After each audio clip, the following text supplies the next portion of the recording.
ہمارے چھوٹے بچوں کو یہ شعر آتے ہیں اسکول میں سن لیے، لب پہ آتی ہے دعا بن کے تمنا میری. ڈاکٹر اقبال کو وہ جانتے نہیں ہوتے لیکن اشعار سنتے ہیں. اسی طریقے سے عرب کے لوگ حکیم لقمان کی کہاوتیں، حکیم لقمان کے واقعات وہ بچپن سے سنتے تھے، ان کے محاورے ان کو ایک رسپیکٹیبل پرسنالٹی سمجھتے تھے.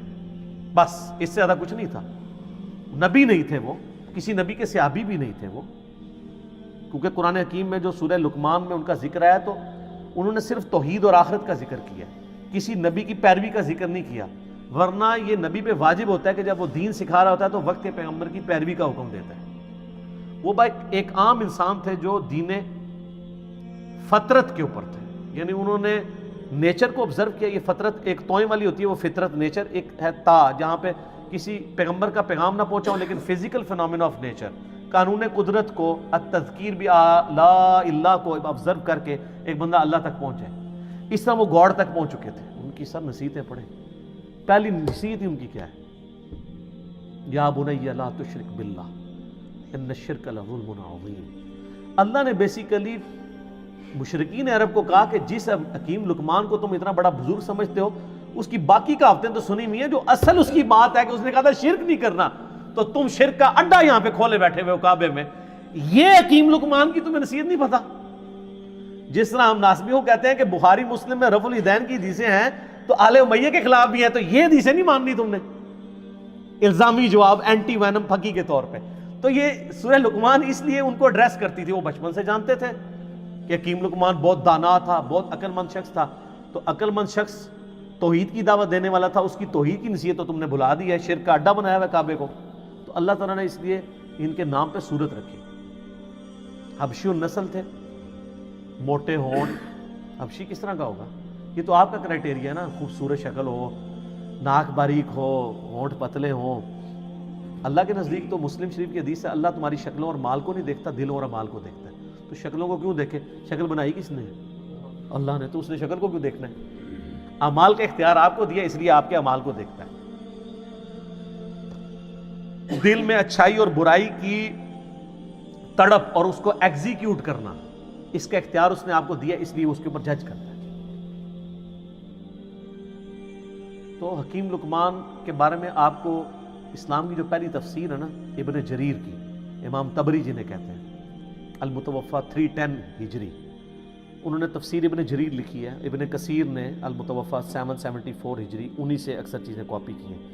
تو آپ سورہ لقمان کے تعارف میں جائیں گے، انہوں نے حکیم لقمان کے کافی واقعات لکھے ہوئے ہیں کہ یہ کتنا دانا شخص تھا اور کس طرح یہ اصلاح کرتا تھا. ایک دفعہ ان کے آقا نے ان کو کہا، ایک بکری دی اور کہا ذبح کر کے اس بکری کے سب سے بدترین جو پارٹس ہیں نا وہ لے آؤ.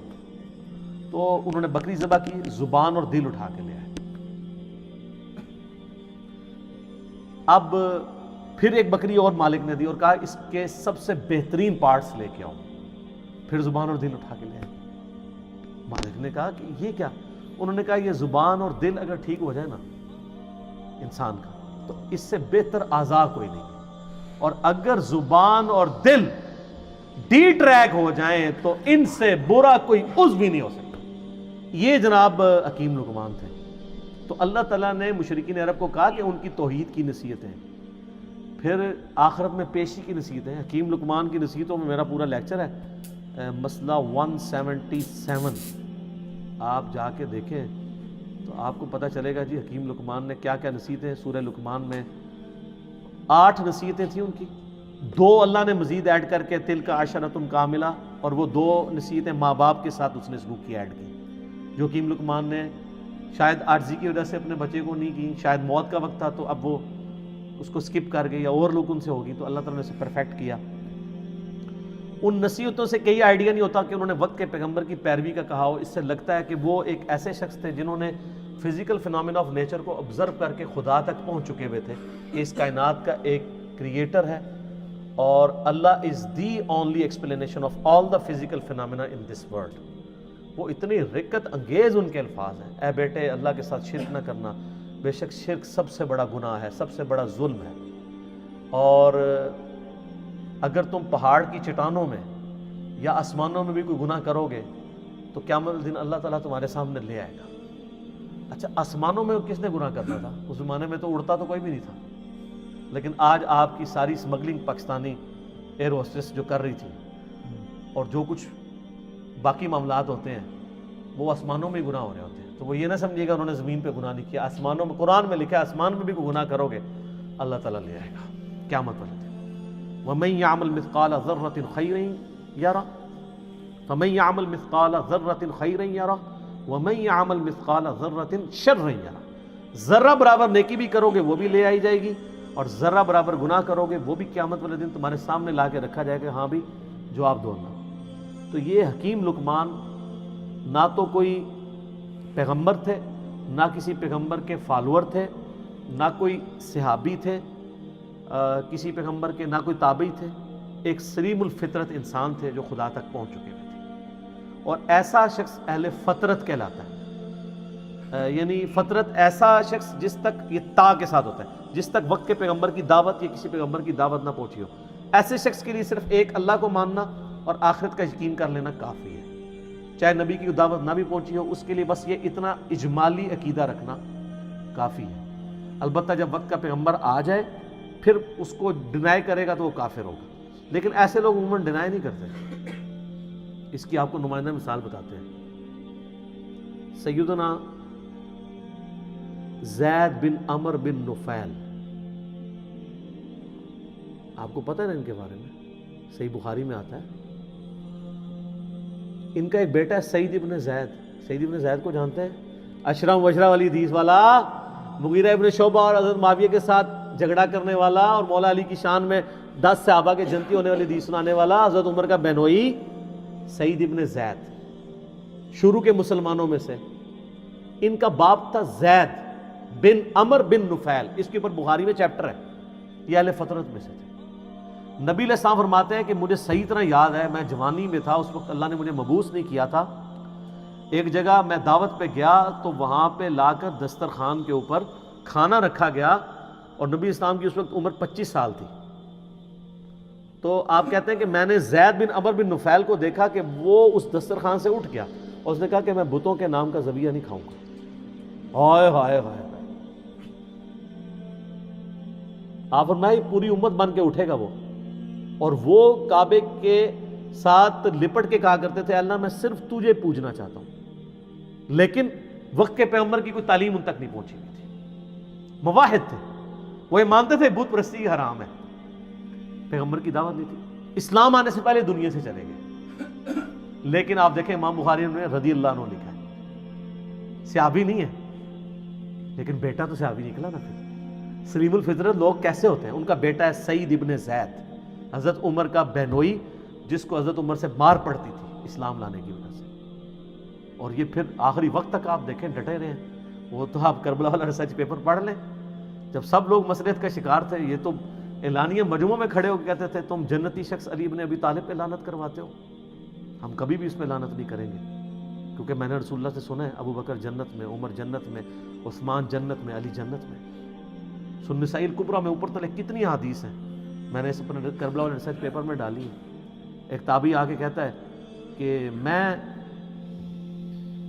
اس دنیا میں سب سے بڑھ کر سیدنا علی سے محبت کرتا ہوں. تو سعید ابن زید نے یہ نہیں کہا تو شیعہ ہے یا رافضی ہو گیا. آپ فرمایا تجھے خوشخبری ہو تو ایک جنتی شخص سے محبت کرتا ہے. دیکھیں جی حضرت علی کی جن لوگوں نے صحبت کی ہوئی تھی نا، حضرت علی کی انہوں نے زہد کی زندگی اور ان کی اخلاقی اقدار، ان کی انصاف پہ مبنی زندگی اور تقوی والی زندگی دیکھی ہوئی تھی نا، وہ حضرت علی کو as a role model accept کرتے تھے اس زمانے میں بھی. اب ایک بندہ آ کے کیٹاگوری، وہ اب سے ابھی یہ بھی نہیں کہہ رہا کہ سب زیادہ محبت اور رسول اللہ سے ہونی چاہیے. یقیناً نبی علیہ السلام سے بھی ان کی محبت ہوگی، ان سے بڑھ کے ہی ہوگی. انہوں نے فوراً ان کو کہا تمہیں خوشخبری ہو تم ایک جنتی شخص پہ سے محبت کرتے ہو. پھر سنن نسائی الکبریٰ میں موجود ہے.